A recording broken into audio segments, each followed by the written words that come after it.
This podcast episode contains discussions of homophobia and sexual assault. If you or someone you know has been affected by these issues, please know that you are not alone. Help is available. You can reach out to a trusted friend, family member, or a mental health professional.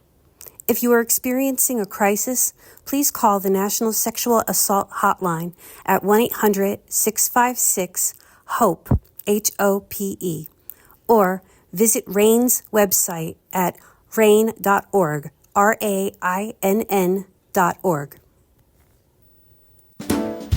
Hey everyone, welcome back to another episode of Once More with Feelings. I'm Beth. And I'm Michelle. We're so excited to spend time with you because, let's be honest, we have way too many feelings to keep to ourselves. In this podcast, we'll dive into the media that moves us. Everything from movies and music to books and more. If it makes us laugh, cry, or question our life choices, we're talking about it. That's right. Each week we'll share genuine conversations about the media that shapes our lives. And sometimes we may even stay on topic. Whether it's the latest hits or timeless classics, we're here to talk about what truly resonates with us, and maybe throw in a few bad jokes along the way. So grab your favorite drink, get comfy, and let's get started. Hi guys. This week we're looking at the classic To Wong Foo, Thanks for Everything, Julie Newmar. This movie was released in 1995, and it was directed by Biban Kidron. Am I saying that right? Sure, but you can call her Baroness Kidron. Oh. She is actually a member of the House of Lords. I did not know that. And she also, oddly enough, directed Bridget Jones. Okay, cool. The Edge of Reason. Not the first Bridget Not Jones. the first. I don't think I've seen The Edge of Reason. It's another Colin film in which a director has done a sequel. Yes. Yeah, I've only ever seen the first Bridget Jones. No, I think I saw the second. I think the second one is when they have the fight in the fountain. That is correct. I've never seen the third one, I think. And that was, yeah. But yeah, we rewatched To Wong Foo. Rewatched. This movie stars Patrick Swayze. You may know him from Dirty Dancing and Roadhouse and Ghost. Wesley Snipes, Blade, White Men Can't Jump, and New Jack City. And my personal favorite. Also, I know him from Demolition Man. Very important film. Very avant-garde. Ooh. But have you noticed a pattern with these first two, though? They're, even Dirty Dancing and Ghost, they're still... Very manly. Very manly men. And then we have John Leguizamo, who I personally adore. He was in Spawn, he was in Moulin Rouge, and he was, we don't talk about him, Bruno, in Encanto. And with John... He played a lot of cops in a lot of series. So he was, want to say Mercutio in Romeo and Juliet, but for some reason I also want to say Benvolio. For some reason those two names are screwed up in my head. You all at home can correct me, and it's embarrassing because I am a Shakespeare nerd, but I cannot get this straight in my head right now. John is more of a character actor. He is able to invest himself in his roles, and I feel like you see that in To Wong Foo. I think John does what Wesley Snipes aspires to. Because Wesley Snipes, when people say they're character actors and that they're going to fully invest themselves in their characters and they're always going to be that character when they're on set, typically that means they are insufferable in most ways. And honestly, it did not take that kind of effort to get that kind of emotion out. So when someone says they're a character actor, you have to really look at the actor themselves and see whether or not that's just pretentiousness or it actually is a method by which they are acting. In John's case, I believe it's true. Definitely. That he invests himself in a character, but he doesn't lose himself in it. He just invests himself in it. Whereas Wesley Snipes, not talking bad about Wesley. No. Because I think he has his place in Hollywood. He has his place as an actor. But his pretentiousness is forgetting that everybody working around him is just as important as him. That's true. And unfortunately, my background knowledge of Wesley Snipes and seeing him in movies, I feel like he plays the same character. I mean, I'm saying that with a squinty kind of, I don't know his whole entire filmography, so I can't say for sure that he plays. I mean, honestly, in Tu Wong Fu, Noxema is kind of Wesley Snipes in a dress. Yeah, I can say even though his characters may be against type at times, Wesley, the actor, is not playing against type. He's still playing himself. Mm-hmm. But there are a lot of people who play themselves in every role they do, Mm-hmm. but they make it work for them. And Wesley can make some of them work. Yeah. As I mentioned in Demolition Man, he makes that work for him. Mm-hmm. I think if a character is arrogant, he can make that work. Yeah. In this case, as Noxema, I'm not saying he's not making it work, but he doesn't make it seem as if he's ever been on a stage before. Yeah. I think out of the three queens, Vita and Chi-Chi and Noxema, I think that Wesley Snipes' Noxema is the least believable of the three drag queens. I agree. Now, we should preface this by saying, and this is the saddest IMDb description of a movie. 3 drag queens travel cross country until their car breaks down, leaving them stranded in a small town. That was it.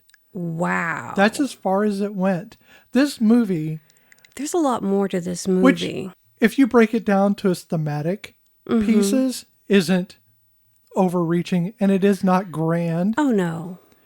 But there's so many small parts to this movie, so many themes that travel within this movie that if you're not paying attention, you will completely miss it because you're looking at the drag queens. Oh, yeah, definitely. So to say that this is about 3 drag queens traveling cross country is to make it seem like it's a road film when literally there's only been 2 roads in the bloody film. And one of them, you're getting glass thrown at you. So I don't think we can say this is a cross-country road trip film because They don't you're go not very far. following them on a cross-country road trip. No. You're following them to a small town, which is where we find ourselves through almost the entire movie. Yes. So I agree that Wesley Snipes does not look like he's been on a stage, and he is the one who is, I guess, the focal point of not being polished. And if you plan on watching the movie or you need a reminder, it starts out with a pageant, and that Wesley Snipes' character and Patrick Swayze's character win. They combine, they have a combination of 2 winners, blah, blah, blah. And Chi-Chi loses and is highly, highly upset about that. And they, well, basically it's Vita, which is Patrick Swayze's character. She kind of not manhandles. That wasn't a good word.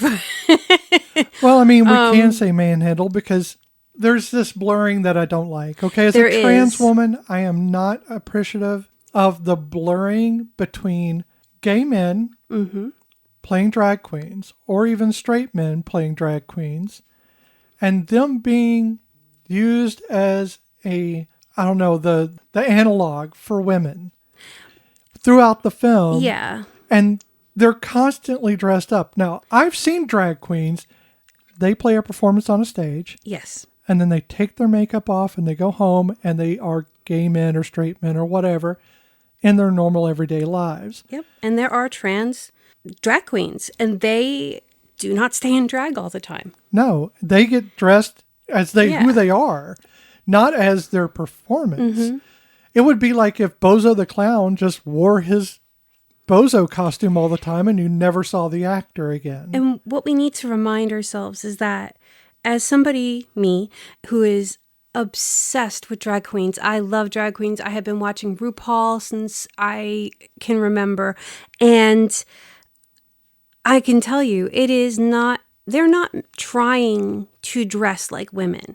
They are trying to dress it's a stylized, kind of avant-garde, outrageous version of femininity, but it is not meant to be dressed like a woman.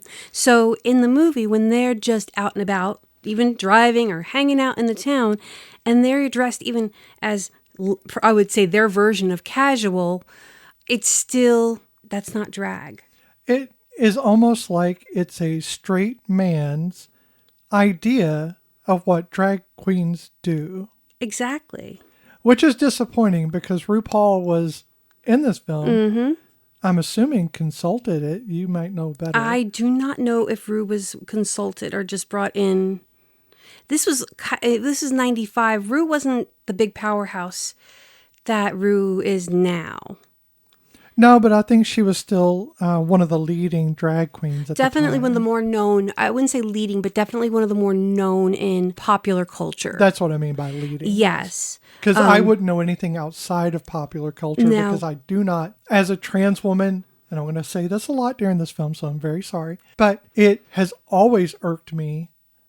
And for a very long time, I had trouble reconciling with drag queens. Mm-hmm. I find it less so now, but I found it yuck. Mm-hmm. It was a tactile feeling that made me feel uncomfortable because men were playing women. Mm-hmm. And I knew that's how a lot of cis people see trans women. And that made me very uncomfortable. Mm-hmm. I have learned since then to get past a lot of that. But this movie drags that back into you because what it doesn't address are the people underneath the costumes. Oh, yeah. It stays on the surface. Yeah. And they only ever refer to each other. I mean, by their drag names. I mean, by their drag names. You only know Vita's name being Eugene because of when they get pulled over, and she says that Eugene is on her license. Right. So that's really the only time you get any of their actual humanity. Well, and Vita is literally the only character that you get more of an insight into. Because Chi-Chi, you just know that Chi-Chi wants to be a drag queen. Really, that is literally all you know. And Noxzema just wants to go to California and win the other pageant that they're heading to. Right. But Vita is the only one that you get because they go to the house that Vita grew up in on their way through.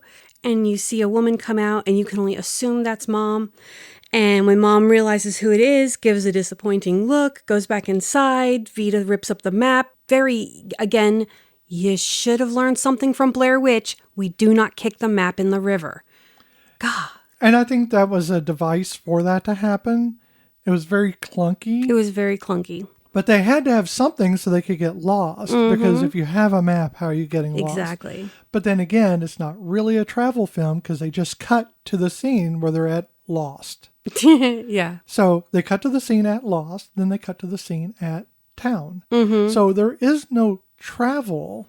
No. The travel is done in just little vignettes. And it's only in the very beginning of the movie. The rest of the movie is no travel. Right, exactly. It's almost exclusively held in that town. And the town is called Snydersville, but it was actually filmed in Loma, Nebraska. So it's actually a little town that time forgot since the Depression era, because unless that was all staged, that was the most grayish, bleak town, short of, I don't know. It reminds me so very specifically of two instances in film. One would be Tremors, which has a more of Arizona feel. Yes. Or New Mexico. At least the purposely. The dusty roads make sense there. Right. And Big Fish from 2003. Okay. Now, that I don't see because... That's an idyllic, but I'm talking about that single road through town. Yes. And it's just the buildings on either side. You never actually see real homes. That's true. So much as you just see buildings. And the overview gives that same feel for both. Mm-hmm. Now, there's a different level of desolation and probably more depressive notes in this one and in Tremors. Yeah, that I can see. We'll have to add Tremors to our list. Apparently, because I've mentioned it like 3 times now. It's a good movie. It is. And I love the movie. I love the characters in it. And we'll have so much fun dissecting that. Oh, gosh, yes. But first, we got to deal with the drag queens on the stairs. So Chi-Chi is on the stairs crying after the unveiling of who won, which is a tie. Yes. Between Noxzema. Our two leads. Between the two leads of the three leads. Noxzema and Vita. Mm-hmm. And they're going up the stairs. I guess you said they were... They're going to the after party. Right. They're going to the after party and they're dressed up again. In drag. But as women. They're not dressed in drag. Right. They're dressed as drag, but not for a performance. Mm-hmm. Which again throws that whole thing into their little breakdown in the car later on of what a drag queen is versus a transvestite versus a transsexual, which 1995, they didn't have the term transgender. It wasn't as widely used. Transsexual was the considered appropriate until we started drilling into people's heads that it has nothing to do with sex, it has to do with gender. So, and there are some trans people who still use transsexual as their nomenclature for their identity. Yes. And that's fine. But they know what it means. Mm-hmm. Just as transgender people know what they mean when they say it. So I'm not trying to invalidate anyone's idea of what term to use. One, to me, is outdated. Transvestite is kind of yucking someone's yum. Mm-hmm. Just let them be men who like to wear feminine articles. Yes. And that's fine. Mm-hmm. They break that down, I think, because in 1995 especially, they had to explain what the hell was going on. Yes. But then they ignore the conventions of what they just said. I know. Throughout the film. I know. Because we have people going to the after show who are drag queens who are dressed as women. Mm-hmm. And they never undress from being a woman. No, the only time you see Patrick Swayze as a man is in the very beginning and when his wig gets pulled off. And he freaks out. Mm-hmm. That stuns him to have that pulled off, which leads me to believe that perhaps that character was supposed to be still finding themselves and maybe more trans. Yeah. Well, when you look up issues about this movie, transphobia is one of the things that is mentioned, even though they only mention transsexual in that one little scene, and nobody comes out and says, this is how I dress because this is how I feel. No one has that, no inner conversation about transgender with anybody. But it is mentioned as an issue, one of the issues that is brought up. Because there are a lot of issues that are addressed. I mean, I'm not going to say that they're not addressed to the sense of any type of conclusion. There is blatant racism, the use of the N-word, the use of Hispanic slang, hate words. Oh, the casual racism is rampant. Yes. The sexism. I mean, between the cop in the beginning and Stalker Sheriff Dullard. It's a typo. It's a typo. Stalker Channing's husband, Virgil, he's an abusive, sexist piece of shit, really. Mechanic. He's a mechanic, so And nothing about mechanics. We're just saying just he's he a mechanic. is a mechanic in the film who is also abusive and sexist. He's fulfilling his own stereotype. And then there's, the homophobia, which obviously, because Dollard has a weird moment in a bar where he starts to explain how gross it is for two men to be together, but his tone of voice is changing to where he's actually thinking I don't know if he's actually thinking it might be a good thing, but the way he was reacting, his tone of voice was changing. He's writing fanfic. Basically. In his head about men being together. Mm-hmm. And trying to convince himself that that's somehow wrong and somehow he doesn't like it, yet he's the one devising the scenario. Mm-hmm. Smelling the cologne. The sounds of grunting between two men. It got interesting. I don't think I've read fan fiction that dirty, and I read some pretty dirty shit. He kind of went all in there. He did. At first, I was like, maybe he's... When I first saw the film, I was very uncomfortable. Mm-hmm. Okay, I'll say, I was at home. I watched this on HBO, I believe. We're old. Most things we're going to remember seeing is going to be on Watched HBO. on HBO or Skinamax late at night. And I saw it on HBO, and I wasn't confused about who I was. I just didn't know. I didn't have the verbiage. I did not have the words to say. And this film made me extremely uncomfortable to the point of crying. And it's not on this film to make me comfortable. I'm actually kind of glad that it made me uncomfortable because it gave me, in a small town that I came from, I had no other representation. This was the only representation by 3 straight men. I don't know if John's straight or not. I don't because know. he has included drag in his comedy routines in the past, which is why he was cast for this film. I honestly don't know, but much like many cases where they could have had somebody play the role that could have played the role because it was their life, 3 straight men. And Can you think of any 3 who could have men who have done drag who could have played these parts and had the draw? They could have, no, they would, I mean, Rue. They could have had other drag queens, but again, it wouldn't have had the draw as having these actors. And that was why. It was having those names. But did you know that Patrick Swayze got the role? Well, first, Gary Oldman was up for it, but he decided he didn't want to do it because he had just finished Dracula. He would have been fantastic in it. Gary Oldman would have slayed as a queen. He didn't want to do it because he just finished Dracula and he didn't want to be in another heavy makeup movie.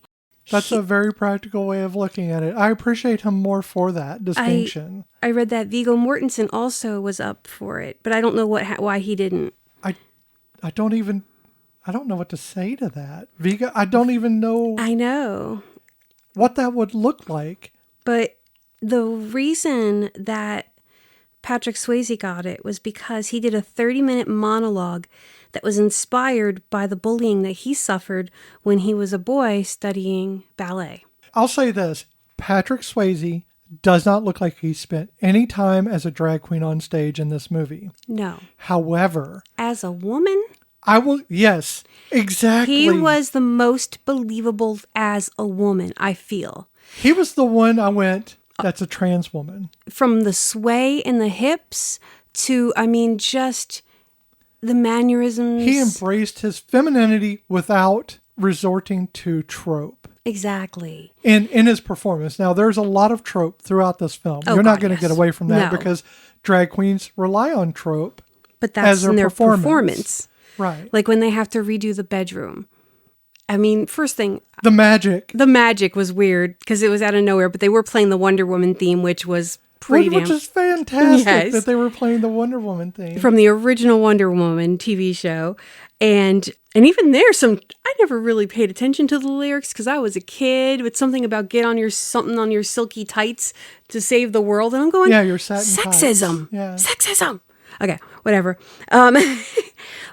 But I want to go back to the racism, homophobia really quick because the one thing that bothered me the first time I saw this movie and bothers me still is the roaming group of rapists.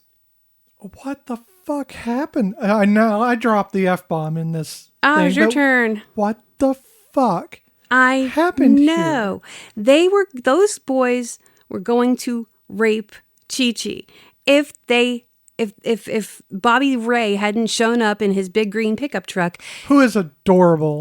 He's adorable in this film. But when I first saw this, I didn't understand that. I thought they might want to beat him up. What I didn't understand was from the viewpoint of a man, this is bullying. Mm-hmm.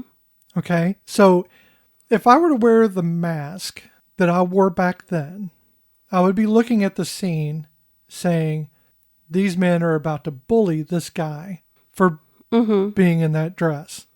I think that's kind of how I saw it too. But looking at it now with eyes that are unmasked, in which I as a woman, I as a person who isn't steeped in the privilege of being a man, see it for the threat it was, and I was actually on that couch with you watching this movie, afraid for her. I honestly had forgotten that scene until it was happening again, and I was like, this is not what I remembered. Because like you said, it was the bullying, because when I saw this, let's see, 95, yeah, I was in my 20s, and I just early 20s. I was 21. So I saw it as, well, I obviously, as the watcher, know that this is a man in a dress. So obviously those characters must know that this is a man in a dress, and they're going to push her around and blah, blah, blah, blah, blah. But this time, looking back as an adult who is a bit more worldly and has a much darker knowledge of the world, when they were going to rape her. If they could have gotten her, they were going to rape her. And they had her surrounded. And that's not the worst part of it. The worst part of this is that later on in the movie, they change. Yeah, and everyone's forgiving. Whoa, I don't think the one time Noxzema confronts someone and grabs them by their nuts and physically assaults them and says, "You're going to apologize," is enough. Would result in any of that. This No. is wishful thinking. This is wishy thinking. I don't like it because it suggests that while people can change, to suggest that the men who were going to group rape this woman, for them it was a woman because he was not playing a man, he was playing a woman in this role. Yep. For them to do that and then to be redeemed later on as good guys. Oh, yeah. Is upsetting. And it only speaks to that sexism that runs throughout the film. That there's this patriarchal streak that says that men can take and never have to pay for it. Virgil drives away. I know. He never pays. He beats the crap out of his wife and nobody does a thing about it. First of all, if you're going to punch Stockard Channing, you're going to die. Someone's going to have to pay for it. Because Stockard Channing is a national treasure. And how they got her to look dowdy. So dowdy. Oh my God. She is so beautiful. In a film in which I don't think I've ever seen her even appear dowdy ever in anything. She's stunning in anything she does. Is amazing that they got her to be dowdy. So the defense of the town, though, if let's assume they don't know what these boys are like, they just think they're roaming bunch of hooligans. Yeah, hoodlums. And Chi-Chi doesn't say anything. Let's just assume Chi-Chi doesn't say anything to anybody. Just Bobby Ray's the only one who knows what was going on, and even then doesn't know exactly what was going on. Then I could sort of see how everybody is forgiven and that they move on. But what's the likelihood of Chi-Chi not telling? Unless, what does that say about Chi-Chi? How many times has something like that almost happened to her in her past that she blows it off and doesn't say something? Because I'm sorry, Patrick Swayze would have gone out and beat the crap out of those boys if they knew what had happened. I don't know that Chi-Chi's life was good enough for her to believe. And I'm saying her because they're dressed as women. They're consistently dressed as drag and queens. And refer to each other as she. So not in performance. So yes. I'm saying she for that reason. I don't think she feels she's worth it.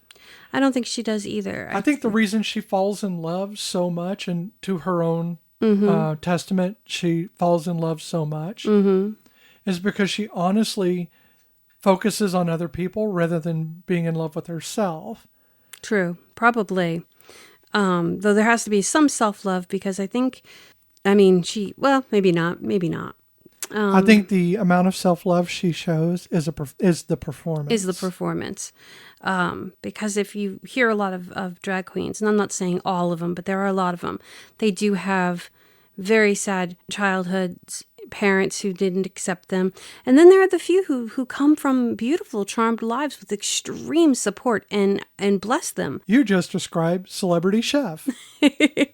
Yeah, because what was it when we used to watch Chopped, and it was like everybody came from some type of, either they had a dead family member who they were cooking for, or addicted to drugs. Yeah, there was a lot. It's always something, and that's not bad. No. But it does make you sad for everyone who seeks to be in that spotlight because whatever it is, whatever demon they have, and I'm saying demon in a very figurative way, that kind of thing haunts you whether you're in the spotlight or not, but it's much bigger in the spotlight. True. So if you have a drug addiction and you become a celebrity chef or a celebrity anything, that becomes a real burden for you. True. And you have to fight even harder. For Chi-Chi, self-love evolves throughout this film. And I think if you take away all of the, I think, purposeful bad Latina reenactments that John does throughout it, where he's really playing that up. And I'm sure that is the character. Yeah, and I think a lot of it is John Leguizamo. Yeah. I think that once you peel all that away, you have a person who is scared. And there's no recourse but to portray yourself as not scared. And scared, I'm talking about scared of interacting with people, scared of falling in love. You know, scared of showing who you are no matter what. And I think that type of person that he plays evolves through this film in this very small time frame. Yes. But he evolves, and when he does let go of Bobby Ray, I think that's him accepting that he doesn't have to win these little trials every time. Yes. That he can focus on him or herself. Because, again, it's very hard to pull apart these characters. They don't ever undress. They're always dressed in drag. That's true. It bothers me to the point of distraction that the separation isn't there. But I understand the reasons why they had to do it this way, because this film's, it's utterly about sexism. Yes. And you can't have this without your bosom buddies. Yeah. Who are always dressed in drag. Yes. And I think also, like, it's the plot point, really. It's the, you know, if we're not in drag when the car breaks down, then the people in the town aren't going to know. They're going to think we're men, and then we dress up. They're going to think, "Oh, what's going on here?" But we're trying to drag queens. Yeah, but we're trying to pretend that we're women, so we have to carry that through from pageant all the way to the end. So also the sheriff assaults Patrick Swayze's Vita, character. Yeah, Vita, putting his hand under her dress, which Patrick Swayze put a corncob in his underwear. So the reaction of the police officer, Chris Penn, that was genuine. Yeah. So there was that. And then, you know, Vita says, when a lady says no, she means, get your hand off my dick, buddy. Exactly. So when they leave behind a single shoe in Cinderella style, in that Cinderella princess style. It's even a clear shoe. Yes. So we have that. There are a couple, you know, there's that reference, Disney reference, but then there's also later on when the three of them are standing on the balcony watching the Strawberry Social. Social, yes. And Vita says it only takes a fairy. And in the three of them standing there are dressed as the three fairies from Sleeping Beauty, Flora, Fauna, and Merryweather in the pink, green, and blue. And I thought the color scheme was spot on. Like, you noticed that. Oh, yeah. Like, because right the town away. is so gray. And then they start bringing little pops of color in. And then, like, the town by the end is very colorful. And I get that. It's like they brought life back to the town. You know, that the cliche of you know, just they were the spark. The life. Yeah. The fairy godmothers. Yeah, they were the fairy godmothers. So I remember when I first saw this, again, 95s, I was really kind of, you know, I knew about drag queens. I knew what they were-ish, but I didn't, like, I always, like, had that, you know, I appreciate it. I love the beauty of it. I mean, if a drag queen said, hey, can I do your makeup? I would be there in a minute, even though I know it would not be anything I could wear to like work or anything. Oh, my students would love that if I came in wearing drag makeup. They would think it was funny because they wouldn't understand.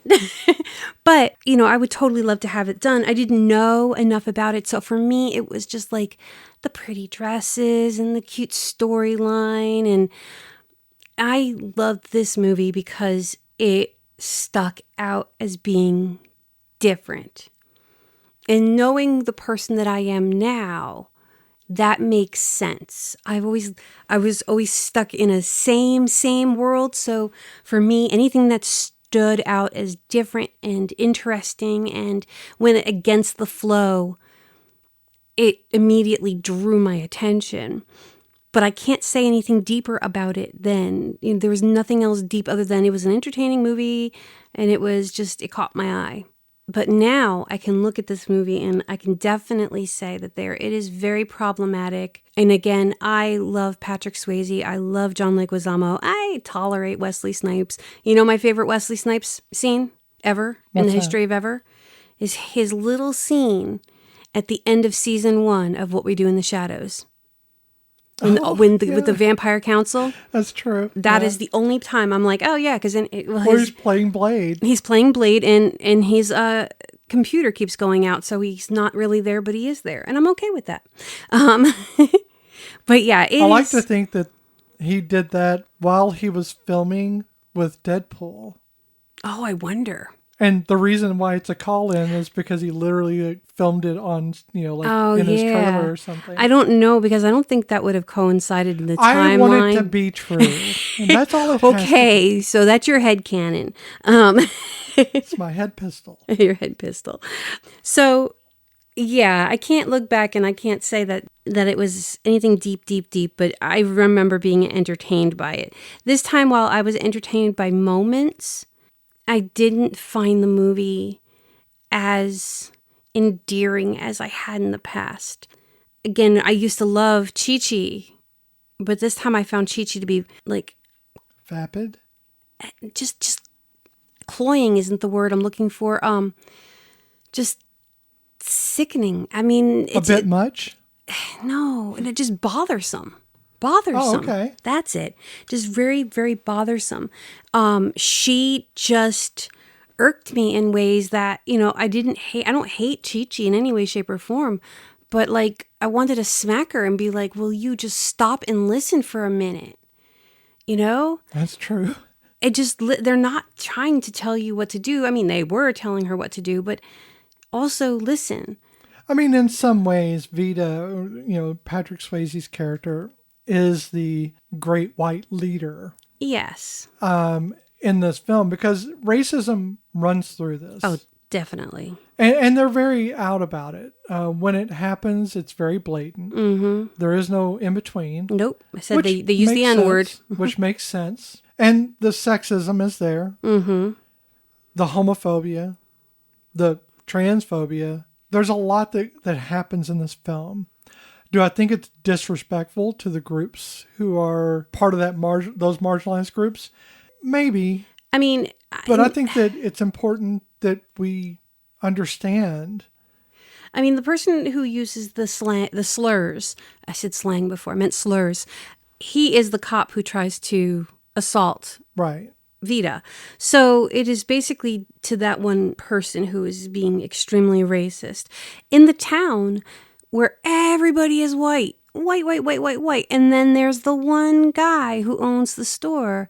I can't remember the character's name, but you got the town has a token black man too.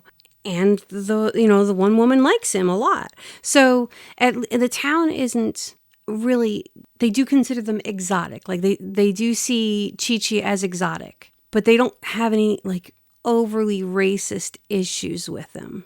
I think here's a problem with that. Now, I understand there's the outright racism of being called slurs, but then there's it's a really, I'm going to say it's microaggressions that even the character who claims to love him goes through. I don't think it's something that was really obvious back then. I think that was supposed to be meant as accepting and everything else. Mm-hmm.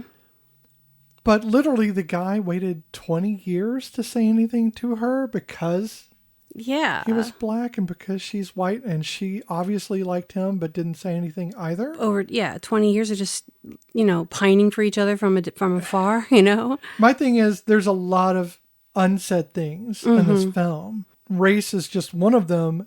There are little bits in this film, if you watch it, you will catch those parts that are unsaid. They're inferred through silence. Oh, yes. And I think that when we say this is a racist film, it's a homophobic film, I don't think it's gratuitous. No. It's not. I don't think it was ever intended. I think they were trying to teach lessons, but they were not trying to, they weren't trying to be hateful. They were just trying to portray the different types of people that, I guess, drag queens and people of color, they encounter. What I guess white cishet people will call alternative lifestyles. Yes. But it's just people existing. Exactly. So we should get across the point that when they did decide to go on this road trip, it was because when they met Chi-Chi, who was crying, they decided, Vita decided that they were going to take her with them to Hollywood. And show her how to be a drag queen. Right, because they won that as a prize. They won 2 tickets as a prize to go to Hollywood and compete. And so they're going to take her with them. In order to do that, they had to use Robin Williams' character. And for the John life Jacob of me, Jingleheimer Schmidt. I cannot remember Robin Williams being in the film, but In every scene, his hat is at a different angle. it just kept moving It kept around moving on up his and head. down the brim. It's like it's on a bowl of some kind. Like, I honestly thought they were going to go further with the song. John Jacob Jingleheimer Schmidt. Hey, your name is my name too. Well, Wesley said that. Yeah. Noxzema said that. So he finds the ticket, or he gets the tickets from them, and he tells them, go talk to this guy. He's going to give you a car for $50. I'll give you $1,000 for the tickets. That's how they get the money to travel. Yes. And the reason they broke down is because instead of picking the Toyota Corolla, Which would have gotten them there.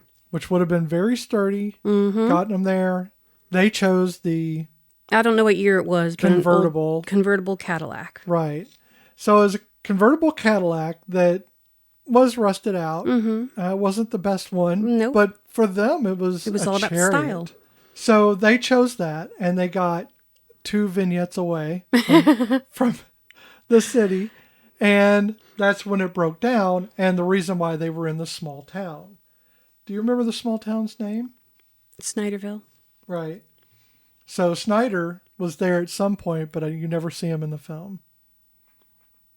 I did say it earlier, though, when I said that took place in Loma.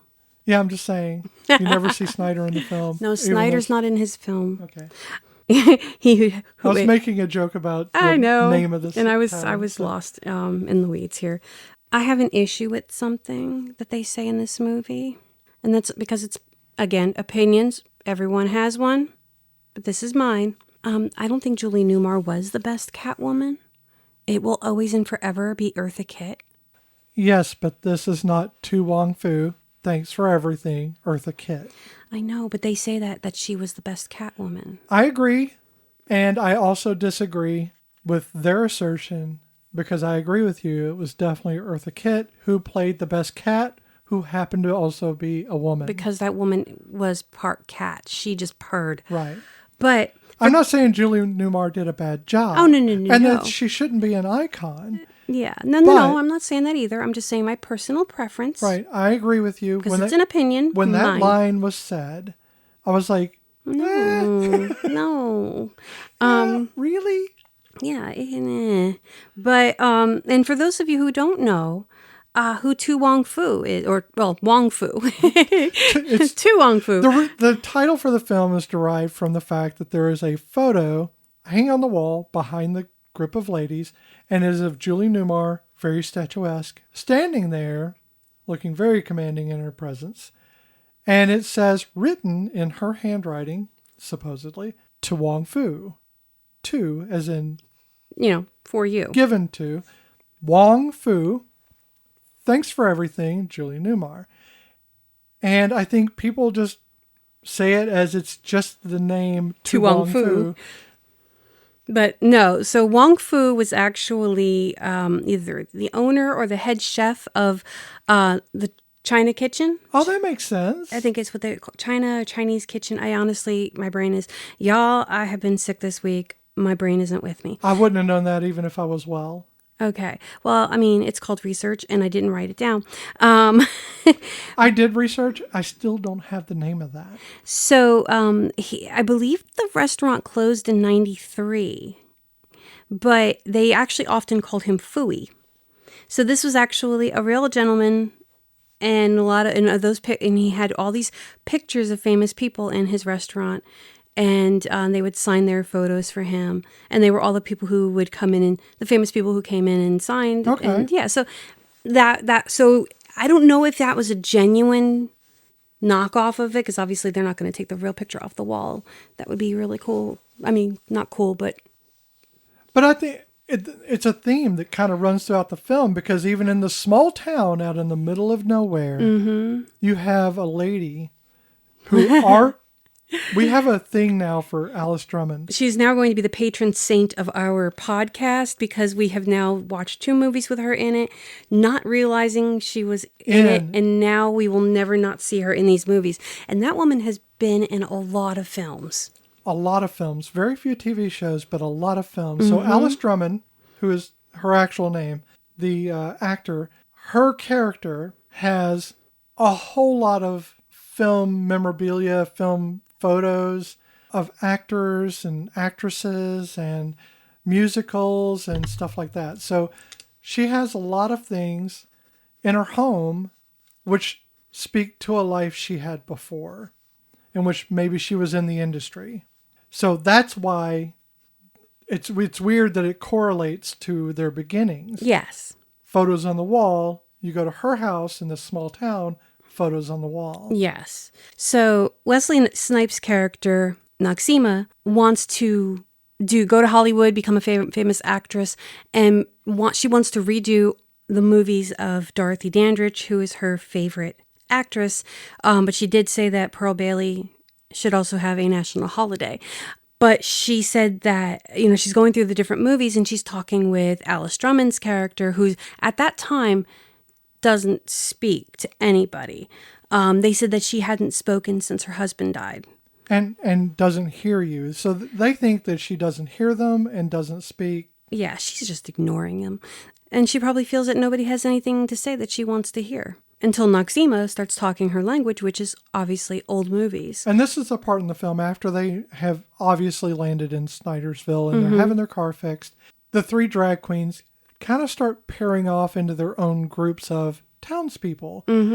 Alice Drummond drops a picture from her photo album and Noxima runs over and grabs it and chases her with it. Miss Clara, that's her name. Miss Clara, that's right.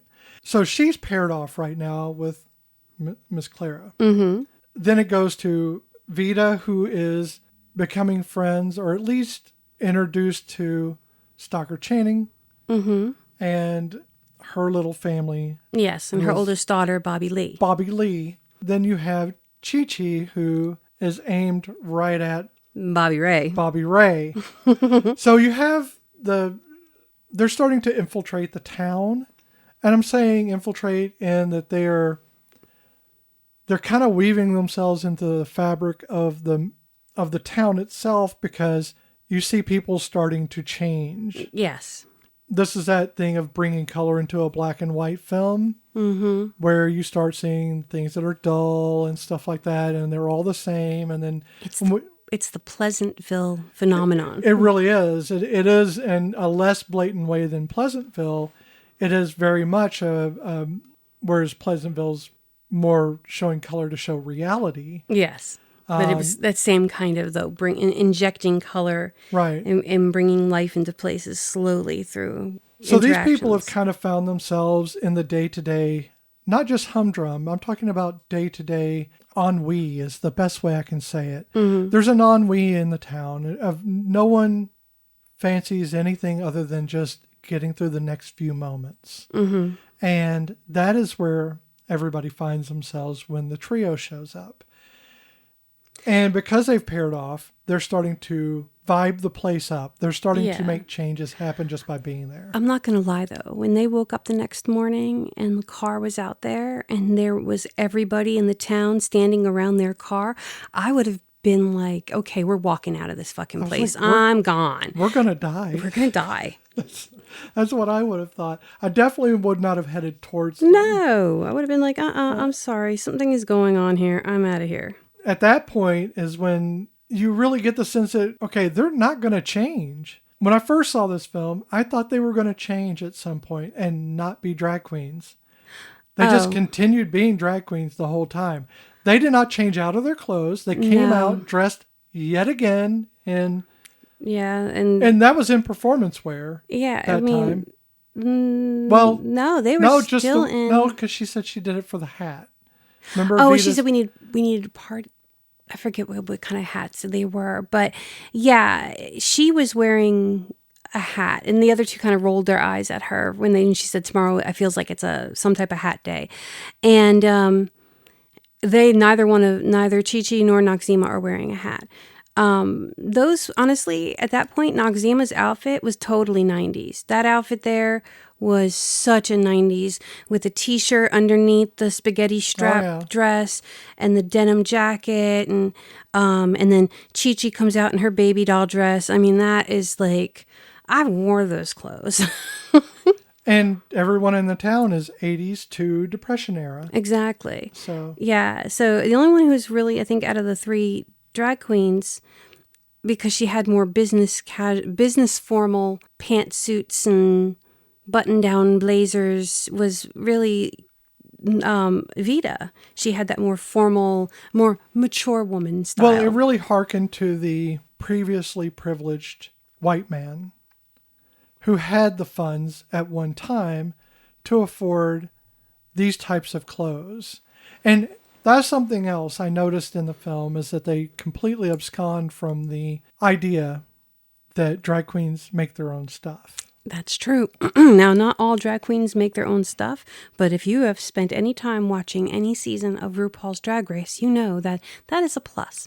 And a lot of drag queens do know how to make their own stuff. Especially if you're poor. Yeah, because that's, if you don't have the funding to go and hire somebody to tailor all your clothes for you, I think that's why Ru always has that on the show as part of, there's always a sewing challenge, because I feel like that's bringing it back to the roots of drag, is making your own stuff. So Vita, I think, is in a lot of ways emulating the trauma from her mother, because a lot of her clothes seem to be styled. Yes, that one little scene that we saw of her mom in her little blazer and skirt, that was very much the style. Maybe she's a little bit more stylized, but she definitely has that same rich look about her. And this is why I get the sense that, because when they're sniping it, when they're Wesley sniping at each other, and they're saying some fairly racist things to each other. Yes. Although I have to say Patrick Swayze's character is probably the worst committer of that, because a white man saying it to marginalized people, not a good optic. We could say it was the 90s. But in the 90s, I wouldn't have said those things to someone. Nope. So that was purposeful. It was meant to hurt. And that's what they were doing it for, because people react that way. And that was one of probably the more realistic depictions. But it made me believe that Patrick's character, Vita, is more trans than drag queen. I wouldn't argue with you that way. I really wouldn't. There's a lot about Vita that definitely, for me, leans towards trans, definitely. You notice neither of the ones, when they got pulled over by the sheriff, the only person who was worried was the white trans woman. Yes, the other two were not even fazed. They weren't fazed by it, not because they weren't going to be asked for their IDs, but because they're drag queens. Showing your ID isn't the issue. Nope. Sure, it can be dangerous, but that can be dangerous anywhere. Why, for the specific fear for Vita to show hers? And why did she feel she needed to tell someone, especially a friend of hers, Noxzema, who she has helped build up through her career, didn't know her first name? they've never come out of their drag See, that's persona. that's the thing. There's so many things that, again, so many things about this movie to love, but so many things about this movie that you have to go, but that doesn't make sense in reality. And again, Unless she's a trans woman and doesn't have the real words for that. Transsexual may have been too strong because not every transgender person wants to rearrange their genitals. Not every trans woman or trans person has gender dysphoria. So if you don't have those, and I and don't you're think being, Vita has a problem with who she is physically, what her body is. I don't think she has that problem. I think she does to a point when she's putting on her stuff, Oh, that is true. She wasn't happy until she had her makeup and her right? wig on. And she looked down when she was putting on the bustier. She definitely had the look of someone who was not happy Yeah. with who they were, whereas the other two did not have that. So I have to say that, and I'm certainly not diagnosing this character, but you're led to these places through the script. And I Yeah. can only say that Vita is perhaps a trans woman who hasn't quite found out who they are yet, because they're still reacting to trauma they've had throughout their lives. And one of those is just being a gay man, obviously, in her family. And once you come out like that, it is much harder to say, well, I'm actually not a gay man, I'm a woman. That's a much harder step because coming out as a gay man is already stigmatizing. Yes. And then you're showing them any version of confusion that is created by a cis-normative society. It's not your issue, it's society's issue, and you were brought up in that society to have that confusion. Well, one of the things I found interesting also with that in mind is after they beat the crap out of Virgil for hitting Stalker Channing, they're drinking and she says, wish all men would disappear, paraphrasing here. And they were like, not all men, because not all men. So, I mean, that was an opportunity where Vita could have been like, yeah. And I think that also showed kind of that knee-jerk reaction. That even if you're masking, because I've said this phrase, and it hurts me to this day to think I've said this phrase to our son. When he was expressing his frustration with society in general, and I would say, not all men, but I was masking then. And I had the privilege of a male presenting person. I was presenting as a man. I didn't see the tree. I didn't see the forest through all the trees. That's my issue. And yes, it is sad that you only really come to these conclusions once they start affecting you. But that's the way anybody comes to conclusions. Oh, yeah. It's how you learn. Right. And I'm not saying it's right. I'm saying it sucks. But I think that unless you exist in it, it's very hard to know the shoes of another person. Yes. When they're reacting to Stalker Channing saying no more men, I just want to be rid of all of them, she's expressing a frustration that she has felt over being abused by this one man who has caused enough pain and trauma to affect it at this time for all men for her. And she may come to a conclusion later on, but for right now, it's all men. It is all men. And their knee-jerk reaction was spot on for a drag queen. Oh, yeah. Not all men. Yes. Because they're not in that situation. They aren't That's women. true. They are playing women on a stage. And even then, they're really not. Right. But as the characters, it's spot on for the characters to be, defensive. Yeah. About their... Because again, the hate towards people who do drag or are different, are gay, are trans, each one has their own brand of hate towards them. Because you can be you can be the gentlest human being on earth and treat women with kid gloves and hate a drag queen. So there's not always going to be the same. There's going to be an overarching, arching, whatever, I always say that wrong, an overarching brand of hate. But I think that each group has hate that the other group may not ever fully understand. I will never understand the hatred of somebody of a different color. I can never understand that. But I can understand the way people treat somebody who is transgender, especially transgender women, because I share some of the hatred. Not all of it, because I'll never fully understand that hatred either. Well, and you live with someone who endures it. Yeah, so that's the only reason really why I can fully grasp the hatred that is spewed. And while other people of color or transgender are gay, and they will see the hatred that is spewed at women, and while they may understand it, they may not fully grasp the minutia of the hatred. And that's just the way it is. So yeah, they wouldn't, in that scene, you're right, it would make sense that they would just react and not fully see the other person's point of view, because I can never fully live somebody else's experiences. That's what communication is for. Mm-hmm. If we learned to communicate more openly and actually had a dialogue with the people that we hated for the reasons that we can't fathom why we hate them, I think we would come to a conclusion that would not be still centered in hate. Oh, totally. We have issues with people we know who hate groups of one or another. Yes. And it's hard for people you love to be so closed-minded, especially when those are the people who taught you to care and taught you to be a better person. And then they're the ones who are not. It's part of being human.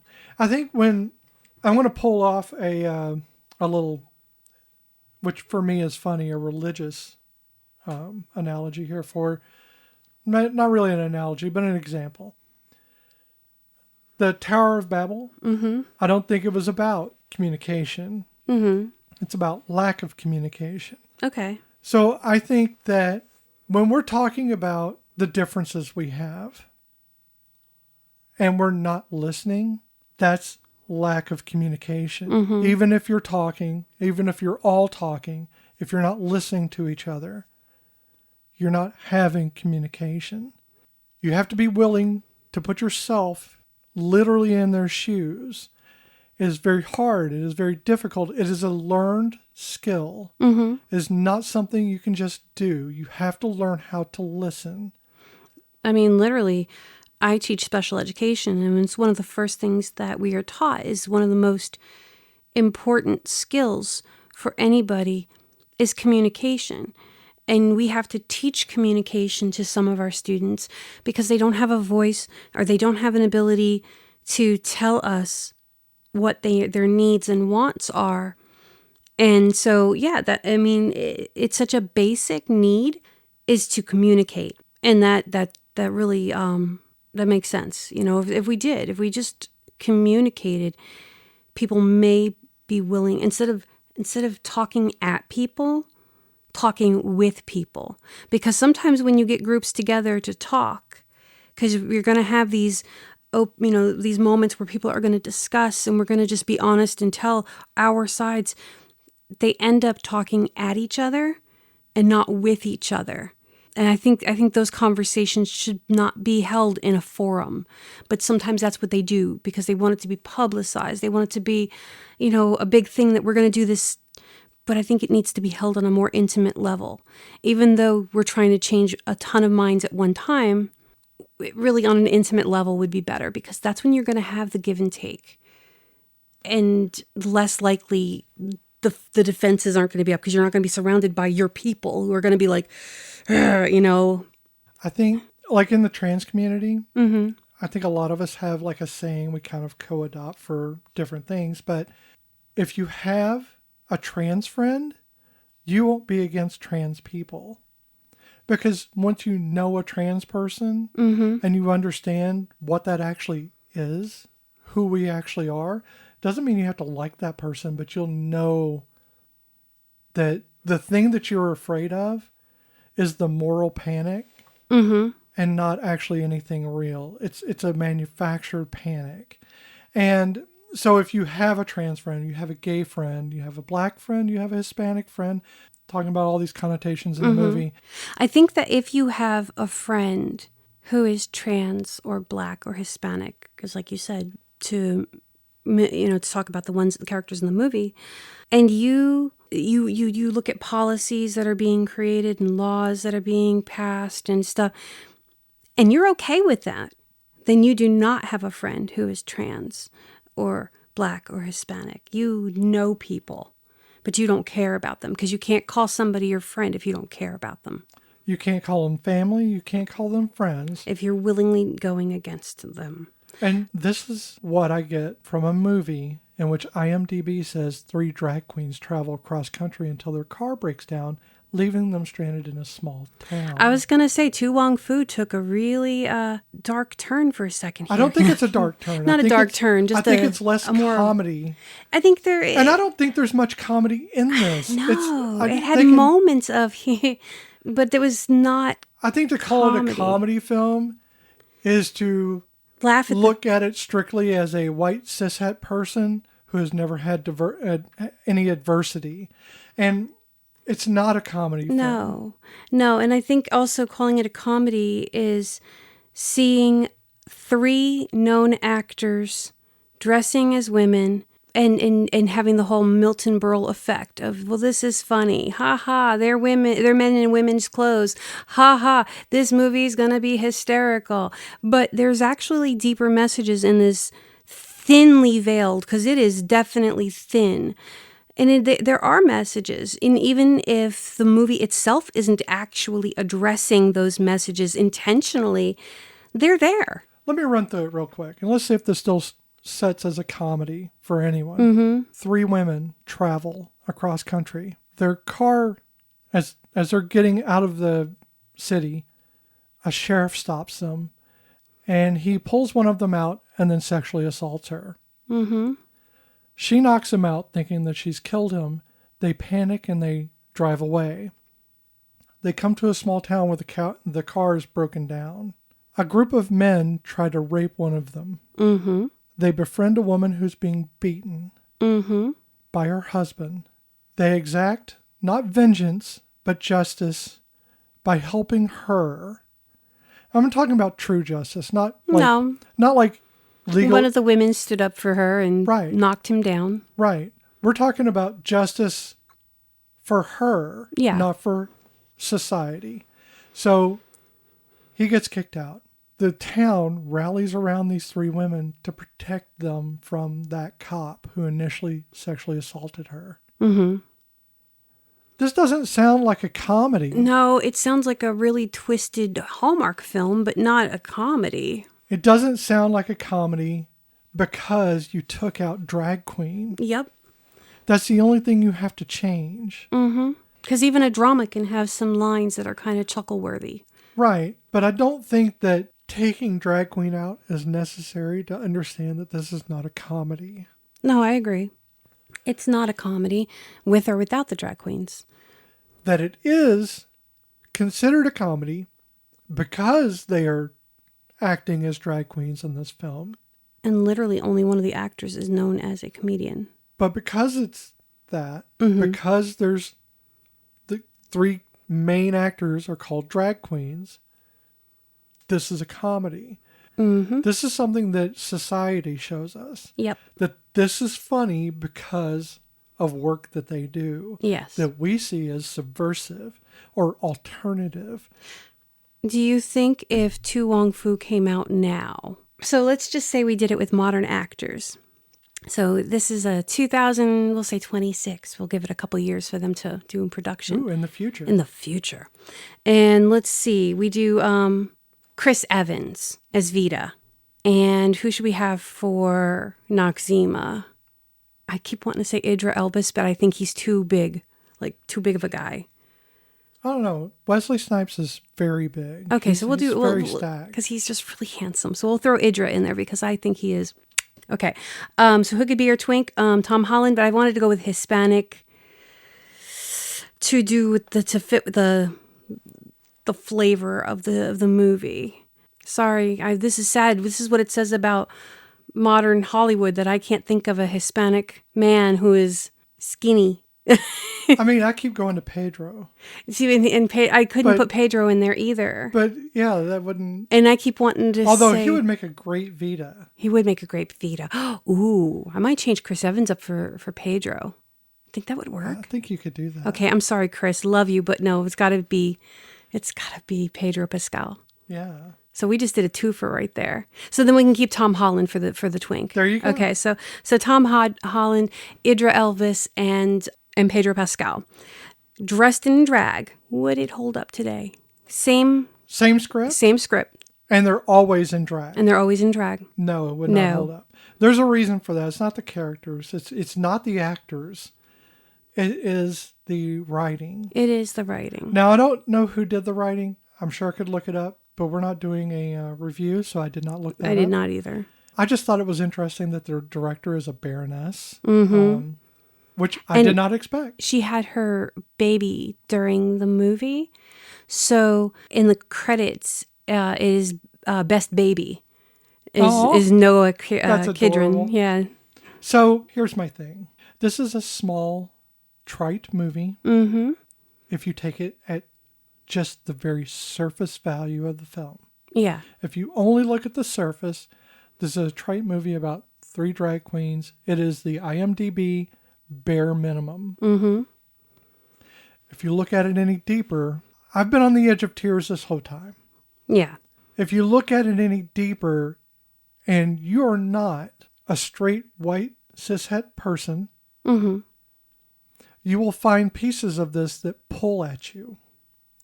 Pieces of this that will pull at the fibers of who you are. Mm-hmm. It will either outrage you or it will endear it to you. But either way, you'll have feelings about this film because there's no way not to.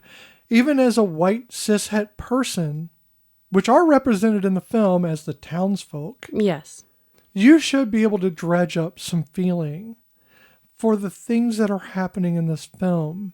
Mm-hmm. Because you can be a white cishet woman and understand exactly what it's like to be predated upon. To have these men not just leering at you, but physically empowered. I mean, honestly, how cute was Stalker Channing's little girl, Bobby Lee? Oh, no, adorable. And I'm sorry, those guys didn't go after her, but they went after Chi-Chi? Yeah, but it is about power and not about... Maybe they were afraid of Virgil. I don't think he cared about his kids, though. I think it's more about repercussions. They felt there'd be less repercussions going after a Hispanic woman who's new to town. True. Rather than someone they know from school. So how many people have passed through that town that they have actually raped? Yeah. You know, there's it's one thing about movies is I tend to think about what happened before and what happened after. I try not to, but that's something. But so what I would like to do is I would love to talk to some of the actual drag queens that were in this movie. And I'm talking about Coco Peru. Coco Peru, who I'm not going to lie, y'all, my interaction and my knowledge of Coco Peru is when she did, I can't remember if she did Vines or YouTube videos, and maybe she still does do YouTube videos, but she talked about the Tension Tama tea. And she went on this mission through Los Angeles to find Celestial Seasons Tension Tamer tea. And I can't say Tension Tamer tea. I know I just said it, but most of the time you can ask Beth. When I'm talking about it, I'll say, oh, you mean the Tension Tamer tea? And that's because of Coco Peru. Head of lettuce. You're really hitting into that Marissa Tomei. It's my foot stomping. It is my it is my heritage. Head of lettuce. Candace Kane. But Lady Bunny was in this. Lady Bunny is literally in a scene that you pass by. If you blink, you miss it. But Lady Bunny and Mama Rue. And I would love, first thing I would just love to sit in a room and talk with Rue, just in general, about literally nothing at all. Just talk to RuPaul. But I would really like to know their opinions of this movie now. I mean, in 95, it was probably like, yes, we're going to do a movie. But when RuPaul had that, And there's your example. Perfect right there. That TV show that RuPaul had one season of on Netflix with the kid. Oh, yeah. None of them traveled in drag. Right. They don't travel in drag. It's not who, it's what a they stage do. performance. It's not who they are. So, I would sit with RuPaul and I would be like, looking back at 95, when you did that movie, how would you feel? How do you feel about it now? Have you done a recent watch? I mean, what's the likelihood of that? But, if you did a recent or did a rewatch, what would you feel about that movie and the messages that it tells and shows? Yes, it is good that it's out there and it's saying to young potential drag queens that, don't give up, you can do this. But it really isn't giving them any type of realism of the drag world. It just used drag queen as a mechanism. It really did. Because again, there's a pageant and there's two pageants, but there's nothing of what the pageant world is actually like in drag. And not all queens are pageant queens. So you've got 3 queens. The likelihood of all 3 of those queens being pageant queens, I mean, yes, they met at a pageant, but there are so many different types of drag queens and drag kings out there that I just feel like it didn't really address everything. But again, I think this film was unintentionally very moving, not for the reasons they expected. Exactly. And it definitely wasn't a comedy. Mm-hmm. I don't feel it was a comedy. I can't find the comedy in this. It was a lighthearted film, but I would not call it comedy. And it was lighthearted in the sense that it had some chuckles. Yeah, I think there were moments of lightheartedness. Nobody kissed. And a drama. Nobody kissed. Nobody, they held hands, but there was no romance in it. There was likes, in Stalker Channing says that she loves Vita, but I don't think it's a romantic love. It's definitely a, just, I love you, you're my person. It's a platonic love. And I'm going to also negate something else. I have met women, cis women, who have had Adam's apples. So I hate that whole thing that men only have Adam's apples. There are plenty of cis women with prominent Adam's apples. Yeah, so I really hate that. We have the same biology. Yeah, that's not bones might be a little bit wider because we got to pass a baby through them. And that's pretty much the biggest difference. That's how most of the time they can, and even then they can't always tell because narrow hips exist in women and wide hips exist in men. So again, that is just another cliche of the times. It's a cliche of the times, and it still kind of is upheld. But that's part of that sexism and everything else. And the belief that there are fewer ribs, and there's a whole lot of misinformation that people just wholeheartedly believe. Mm-hmm. So I think that when you look at this film as a whole, it's hard to see the comedy, but it's very easy to see why someone labels it a comedy. If you take away everything but the drag queens, you can go, oh, okay, that's supposed to be the funny part, is that they're drag queens. Yeah. But what I see is people who are not part of society that have to exist outside of it.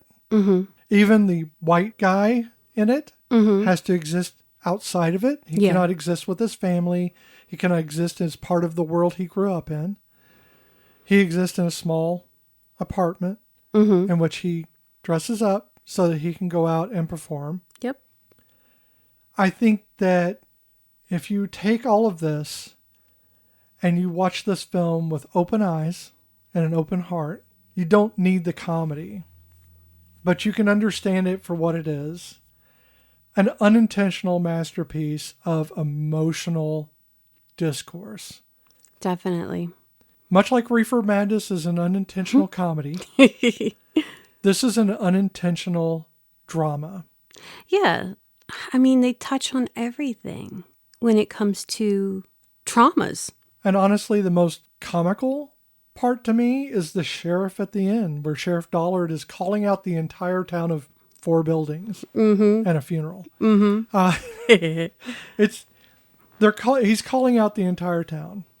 And they all protect the drag queens by making fun of the sheriff, which isn't realistic. But again, This is a movie. But the police officers who found him made fun of him. Yes. He's just a for joke. Very sexist reasons. Yes, that was another form of sexism. When you got hit by a girl, it's like... Yeah, it can be, there are hard things to watch in this. Not because of drag queens, because I have made my peace with the idea that drag queens are not making fun of me and they're not making fun of cis women. Yes. It took me a while to get to that. I would love for you to be able to talk to some drag queens, to have them on the show. I know that we are a nothing show right now. And maybe someday. That if maybe we get some on, we can go back over this film again. Yeah. I have my eye on a few drag queens that I would love to talk to beside RuPaul. Looking at you, Eureka. Looking at you, Alaska. There's a few. Trixie Mattel, Jinx Monsoon. So, and yeah, they don't have to be in the film, but it would give some insight that we do not have because neither of us are drag queens or have been. So, if you are a drag queen, you don't have to be a famous one. Just the queen. You're all queens. But if you're a drag queen. Or a drag princess. Or a drag princess. Or a drag king. If your egg is cracked on stage and you're a drag king, queen, princess, or prince, we'd love to go over this again with someone on the show, and we will get their point of view. Maybe we're wrong. We will break down To Wong Fu in an emotional and responsive way. We'll bring tissues. Yeah, we'll bring the tissues because I am on the verge of tears this whole time because I am emotional. But there are plenty of reasons to be emotional in this film. No, I agree.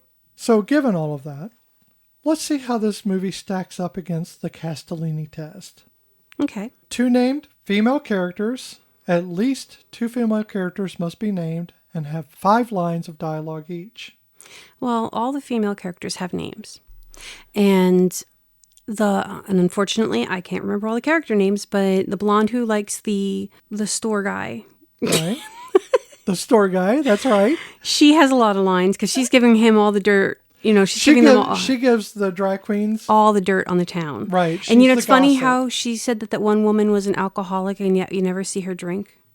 That's true. But so she has a few lines. I would say Alice Drummond's character, because we do see Miss Clara, but she really doesn't say much. But that's because her character doesn't really say much. Stalker Channing's character has a lot of lines. Bobby Lee has a lot of lines. So we do have a lot of women having more than 5 lines. So there's that. So we have step 1 is affirmative. Conversation. The characters must have a conversation, but it doesn't have to be with the other woman. Well, Stalker Channing and Patrick Swayze have conversations. That's true.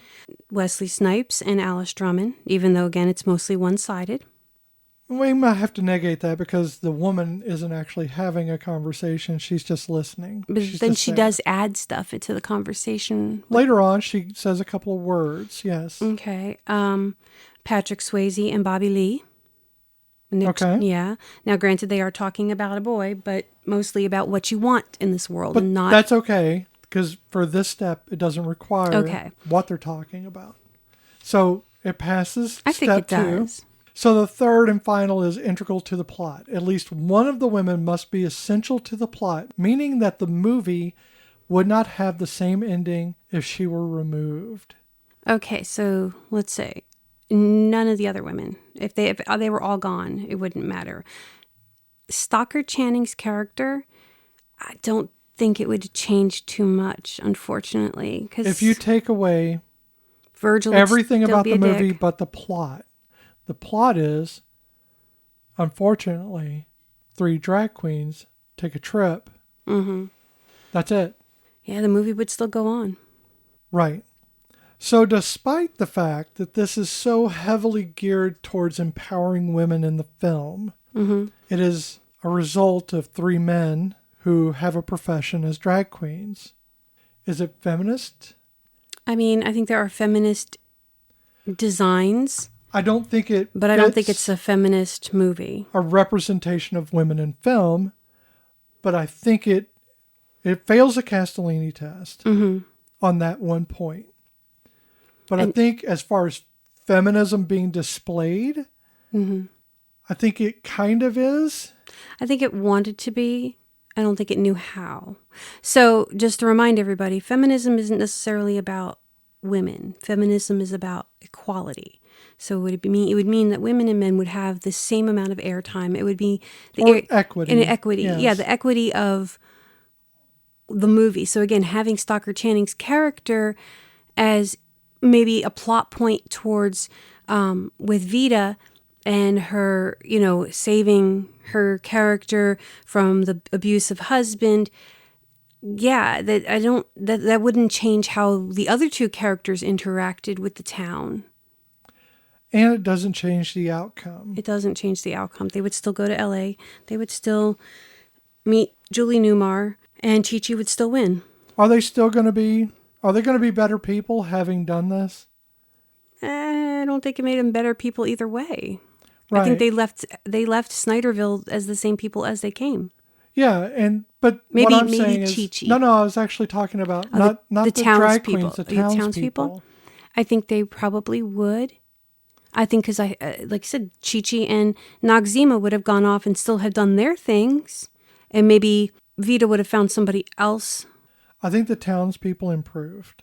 But I don't think they were part of equity. No. I don't think this was a stand for feminism. I think it used feminism as a device. Yeah. And I think that is a reflection not of just the times, but perhaps the idea of what feminism is. Mm-hmm. Having a woman get one over on her abusive husband isn't feminism. She didn't stand up to him. I mean, she did at the very end, but all she did was stare at him. Right. And he walked away. Yep. And all I was thinking is, in reality, he'd come at her again because that's how he does. Yeah, and there's no resolve in that relationship. Right. She seems like a stronger person, but people often fall back into their ways. And we all have vulnerabilities. I don't think this was a feminist film. I think it was a device that was used as a way to accelerate these three drag queens through the film. Mm-hmm. I don't think that's necessarily the worst thing ever, but it's not the best thing ever either. No. And I don't know if we went and looked at the careers at that time, was it here did it push anybody's career in a positive or a negative way? I don't know that it did anything for anybody. I know. I don't think I don't think this film put anyone in a position of greater celebrity or anything else.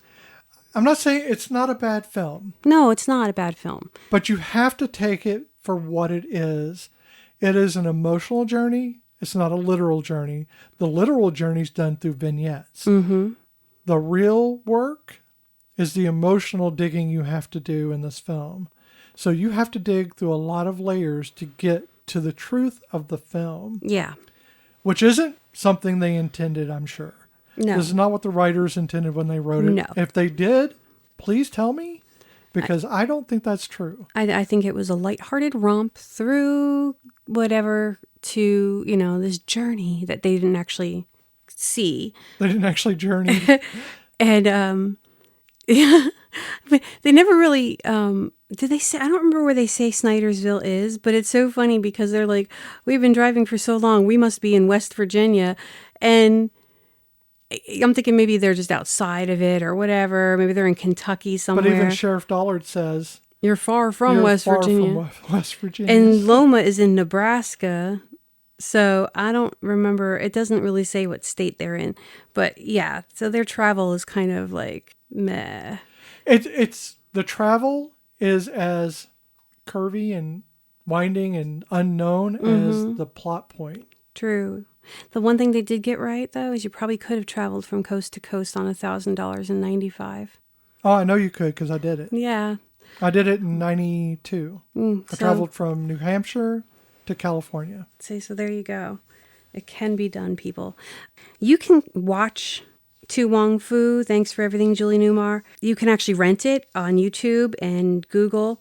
Apple TV, Fandango, Amazon Prime. It's all about like $3 or $4. It's very hard to find it for free anywhere. We looked. It is just it's not just something not that's available. You know, but I know that it gets quoted, like especially the Fringe. It's got Fringe. Oh, yeah. That actually gets quoted a lot. So it's funny. But we want to thank you for following along with us on this journey through To Wong Fu. Thanks for everything, Julie Newmar. It's been a hard road for some of us. Maybe you got something out of this film. Perhaps you could look at it again if you saw it a long time ago. Which we did. Yeah, it's the only two times I've watched this film. I've forgotten a lot of it, and I was surprised at the characters that there's so many people in this film. Oh, yeah. Just try to be there in the moment with this film. Try not to look at the surface. Try to look under the surface and see the fish. Yeah, because it can be a little stinky in there. Okay, so thanks for hanging out with us. And if you had a good time, don't forget to subscribe, rate, and leave a review. And hey, why not follow us on Blue Sky and Instagram at OMWFPod for all the updates and the show notes. Do you have burning questions, movie picks, or you just want to spill your thoughts? Shoot us an email at omwfpod@gmail.com. We can't wait to hear from you. Seriously, we live for this stuff. This is what we live for. And this has been Once More with Feelings. I'll tell you one thing, when the Founding Fathers wrote the Declaration of Independence and the Constitution and what have you, liberty and justice for all, they didn't mean. Well, I can tell you one thing about them Founding Fathers of America. What's that? They sure had fabulous wigs.